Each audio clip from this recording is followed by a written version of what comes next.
Tomorrow events میں خوش آمدید میں ہوں احمد علی پاکستان میں ہونے والی حالیہ بارشیں ایک اور طوفان کا پیش خیمہ ثابت ہو سکتی ہیں جس سے شدید مالی و جانی نقصان کا اندیشہ ہے۔ گزشتہ سال بارشوں اور طوفان سے پاکستان کی معیشت کو ناقابل تلافی نقصان پہنچا اور اس کڑے وقت میں عالمی برادری بھی پوری طرح مدد نہ کر سکی۔ اس صورتحال میں کس طرح کے اقدامات کی فوری طور پر ضرورت ہے، واجد علی سید واشنگٹن ڈی سی سے بتا رہے ہیں۔ بارشوں کا جو نیا سلسلہ شروع ہوا ہے اس سے سیلاب کا ایک نیا سلسلہ بھی شروع ہو چکا ہے اور لگ یہ رہا ہے کہ جانی اور مالی نقصانات کا بھی ایک نیا سلسلہ شروع ہوگا جو اس سے پہلے دیکھنے میں نہیں آیا۔ اب اس کا کہا تو یہ جا رہا ہے کہ اس کی وجہ کلائمیٹ چینج ہے اور یہ کہ گلوبل ساؤتھ کو مدد فراہم کی جانی چاہیے گلوبل نارتھ کی طرف سے، مطلب یہ کہ ڈیولپ کنٹریز ہیں وہ انڈر ڈیولپ کنٹریز کو یا ڈیولپنگ کنٹریز کو سپورٹ کریں کلائمیٹ چینج کو ڈیل کرنے کے لیے۔ یہ بات اپنی جگہ ٹھیک ہے، اس میں شک نہیں ہے، لیکن اس کے ساتھ ساتھ یہ بھی دیکھنا چاہیے کہ پاکستان نے اس حوالے سے کیا اقدامات کیے۔ مثلاً پاپولیشن گروتھ یا پالیسی جو میکنگ ہے اس میں کس حد تک پاکستان آگے رہا۔ پاپولیشن گروتھ کا حال یہ ہے کہ پاکستان دنیا کا 5واں موسٹ پاپولیٹڈ کنٹری ہے۔ اس سے پہلے جو آگے نمبر ہیں ان میں امریکہ آتا ہے، اس میں چائنا آتا ہے، اس میں انڈیا آتا ہے، اس میں انڈونیشیا بھی ہے، لیکن یہ سارے ملک اتنے بڑے ہیں اور اکنامکلی اتنے اسٹرانگ ہیں کہ وہ اس کو ڈیل کر سکتے ہیں، اپنی پاپولیشن کو بھی وہ چیزیں پرووائڈ کر سکتے ہیں جو کہ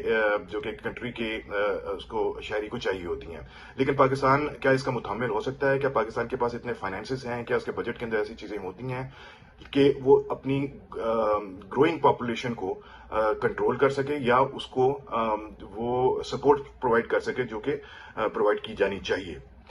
اس کے حوالے سے تو کام نہیں ہوا۔ اب پاکستان نے 2000 میں جو ملینیم ڈیولپمنٹ گولز تھے اس کو ریٹیفائی کیا، لیکن اس کے اوپر عمل نہیں کیا گیا، اس کے جو پالیسی ریکمنڈیشنز دی گئی تھیں۔ اس کے بعد جو سسٹینیبل ڈیولپمنٹ گولز ہیں ان کے اوپر بھی کام نہیں کیا گیا، جو کہ یو این کے انڈر آپ نے اس کو سائن بھی کیا تھا۔ پھر 2010 میں جب سیلاب آیا پاکستان میں تو اسے انپریسیڈنٹڈ کہا گیا۔ اس کے اندر جتنا بھی نقصان ہوا اس پر کام کرنے کے لیے جو انٹرنیشنل آرگنائزیشنز پاکستان آئیں، انہوں نے جو پالیسی ریکمنڈیشنز دی تھیں ان کے اوپر بھی عمل نہیں کیا گیا، ان کو بھی اپنے پالیسی کا حصہ نہیں بنایا گیا۔ اسی وجہ سے 2022 میں گزشتہ سال جب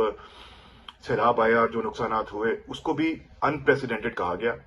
لیکن اس کے اندر جو دوبارہ ریکمنڈیشنز دی گئی تھیں یا 2010 کا جو پالیسی ریکمنڈیشنز کی جو بات کی گئی تھی اس کے حوالے سے بھی نہ پالیسی بنائی گئی، نہ پالیسی کے انڈر کوئی لا بنایا گیا، نہ اس لا کی جو امپلیمنٹیشن ہے وہ اس طرح کی جا رہی ہے جس طرح کی جانی چاہیے۔ اس کا ایک ایگزامپل یہ بنتی ہے کہ فیڈرل گورنمنٹ یا کیبنٹ اگر کلائمیٹ چینج کے حوالے سے یا انوائرمنٹ کے حوالے سے کوئی پالیسی بناتی ہے، اس میں واٹر پالیسی ہے، آپ کی ایئر کوالٹی کی پالیسی ہے، تو وہ فیڈرل لیول پہ اس کو کس طرح امپلیمنٹ کروائے، پروونسز جو ہیں وہ اس کو کس طرح آگے لے کے بڑھ سکتے ہیں، وہ اپنے اپنے لاز اپنے انوائرمنٹ کے مطابق کیسے بنا سکتے ہیں، اس کے اوپر ابھی تک کوئی چیز کنکریٹ طور پر سامنے نہیں آ سکی ہے۔ 2022 کے جو سیلاب آیا اور جو نقصانات ہوئے اس میں پہلے ہی کہا جا رہا تھا کہ آنے والے مانسون کے اندر مزید تباہی کا خدشہ ہے۔ جو فگرز سامنے آئے ہیں اس میں انٹرنیشنل جو ریسکیو کمیٹی ہے اس کے مطابق 65% 65% جو پاکستان کی کراپ ہے وہ اس سے متاثر ہوئی تھی، اور پاکستان آپ جانتے ہیں کہ ایک ایگریکلچر کنٹری ہے تو اس کا مطلب ہے کہ فوڈ سیکیورٹی کا بھی مسئلہ ہوا، اس کے اندر انٹرنل ڈسپلیسمنٹ کا بھی مسئلہ ہوا، اس کے اندر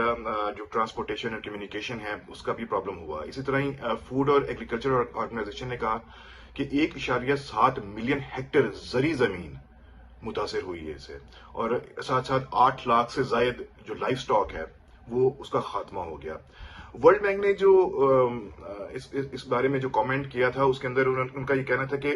اس کے نقصانات کو ڈیل کرنے کے لیے کوئی 15 بلین جو نقصان ہوا وہ کوئی $15 بلین کا ہے، اور اس کو ڈیل کرنے کے لیے $16 بلین سے زائد کی رقم جو ہے وہ چاہیے ہوگی۔ کیا ہمارے پاس وہ رقم ہے؟ کیا انٹرنیشنل ادارے یا جو دوسرے ممالک ہیں وہ اس کو پرووائڈ کر سکتے ہیں؟ اس کی بھی ایگزامپل یہ دیکھ لیتے ہیں کہ جب ایجپٹ کے اندر COP27 ہوا تو دنیا کے جو بڑے ممالک اس میں شریک ہوئے اس میں ریکمنڈیشن یہ دی گئی تھی کہ ہم گلوبل فائنینسنگ کے اوپر بات ضرور کریں گے۔ بات ہوئی لیکن بات کا نتیجہ کوئی نہیں نکل سکا۔ حال یہ ہے کہ خود امریکہ میں بائیڈن ایڈمنسٹریشن نے یہ پرومس کیا تھا کہ وہ آنے والے بجٹ میں 11 بلین ڈالر سے زائد کی رقم رکھیں گے تاکہ وہ کلائمیٹ فائنینسنگ اور کلائمیٹ چینج کو ڈیل کر سکیں. لیکن جب بجٹ پاس ہوا تو وہ 11 بلین صرف 1 بلین رہ گیا. سو اگر امریکہ جیسا ملک اس قسم کی اور دنیا کے جو باقی طاقتور ممالک ہیں وہ اگر اس طرح ایک پالیسی لیول پر ابھی تک کام کر رہے ہیں اور اس میں فائنینسنگ کے حوالے سے کوئی سامنے کوئی چیزیں نہیں آ رہی ہیں تو جو ریکمنڈیشنز پاکستان کو بھی پرووائڈ کی گئی تھی انٹرنیشنل کمیونٹی کی طرف سے وہ بھی سامنے آتی نظر نہیں آ رہی ہیں. 2022 کے جب سیلاب آیا تو اس کے اندر پاکستان کو مختلف پلیجز کیے گئے تھے. جنوری میں ہی جو میٹنگ ہوئی یو این کے ساتھ مل کر کلائمیٹ چینج کو اور پاکستان کے جو فلڈ کی سچویشن ہے اس کو ڈیل کرنے کے لیے اس میں بھی جو پلیجز ہوئی تھیں جو کمٹمنٹس کی گئی تھیں وہ سامنے نہیں آئی ہیں. لیکن تب تک امریکہ نے تقریباً 100 سے 200 ملین ڈالر تک مختلف پروگرامز کے تحت پاکستان کو جو ہے وہ فنڈز وغیرہ پرووائڈ کیے تھے. لیکن کہا اس کو دیکھنا اس طرح چاہیے کہ جتنے بھی ماضی میں سیلاب آتے رہے جتنے بھی بارشیں ہوتی رہیں جتنا جانی اور مالی نقصان ہوتا رہا اسے انپریسیڈنٹڈ کہا گیا اور وہ مزید بڑھتا چلا آ رہا ہے. پہلے